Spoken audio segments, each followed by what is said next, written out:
Thomas cup विजेता team से PM Narendra Modi ने मुलाकात की है। मोदी ने खिलाड़ियों को बधाई दी, हौसला बढ़ाया। सिद्धार्थनगर में दर्दनाक सड़क हादसा, ट्रक से टकराई लोगों से भरी गाड़ी, 8 लोगों की मौत, 3 लोग घायल। बारात से घर वापस लौट रहे थे बाराती।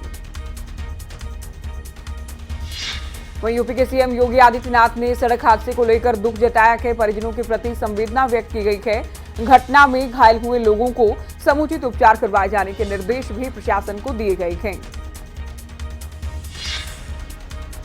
वहीं आज से दिल्ली नगर निगम संशोधन अधिनियम 2022 लागू। दिल्ली में तीनों निगमों का एकीकरण होगा। एकीकरण के बाद दिल्ली नगर निगम का गठन हो जाएगा।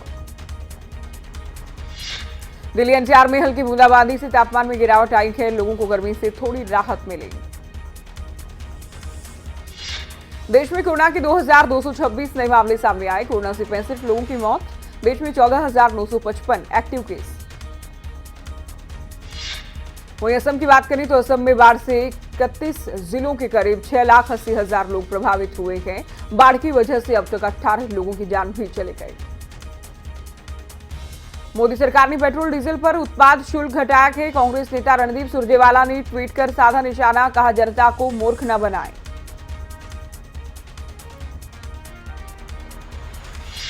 अमित शाह के अरुणाचल प्रदेश दौरे का दूसरा दिन। तो अरुणाचल प्रदेश के 2 दिन के दौरे पर हैं अमित शाह। कई विकास परियोजनाओं का करेंगे उद्घाटन और शिलान्यास। सामाजिक संगठनों से भी मुलाकात करेंगे शाह।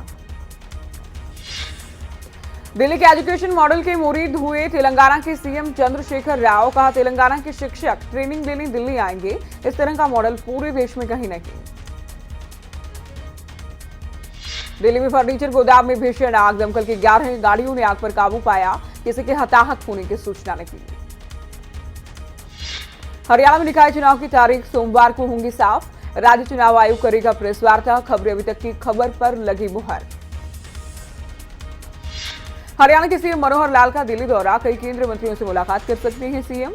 राज्य से जुड़े विकास कार्यों को लेकर होगी चर्चा। उधर अम्बाला में दिल्ली अमृतसर नेशनल हाईवे पर रेंज रोवर में सवार 2 युवतियों ने एक कार को मारी टक्कर। हादसे में कार चालक की मौत, 3 घायल। कुरुक्षेत्र जेल में कैदियों के 2 गुटों में जोरदार भिड़ंत। गंभीर रूप से चोटिल 2 कैदियों को एलएनजेपी अस्पताल लाया गया। झबरा गुट के एक कुख्यात कैदी की हालत गंभीर बताई गई है। पानीपत के यूनियन बैंक में लगी भयंकर आग। आग में बैंक के एटीएम पूरी तरह से जलकर खाक हो गया है।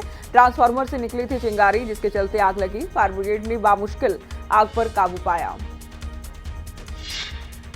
बल्लभगढ़ में जमीन विवाद को लेकर फायरिंग। चाचा और उसके बेटों पर मारपीट और गोली चलाने के आरोप लगे हैं। मामले का सीसीटीवी फुटेज भी सामने आया।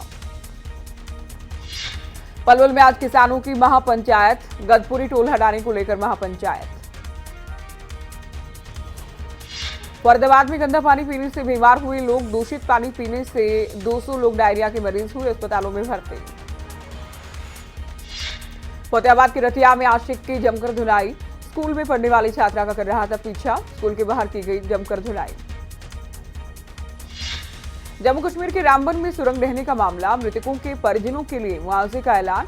आश्रितों को 15-15 लाख रुपए देगी निर्माण कंपनी। उपराज्यपाल मनोज सिन्हा ने भी की घोषणा।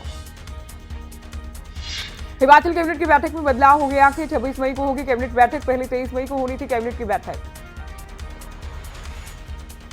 दिल्ली के दौरे पर रहेंगे हिमाचल के सीएम जयराम ठाकुर। दिल्ली में पांचजन्य कार्यक्रम में होंगे शामिल। कई केंद्रीय मंत्रियों से मुलाकात संभव।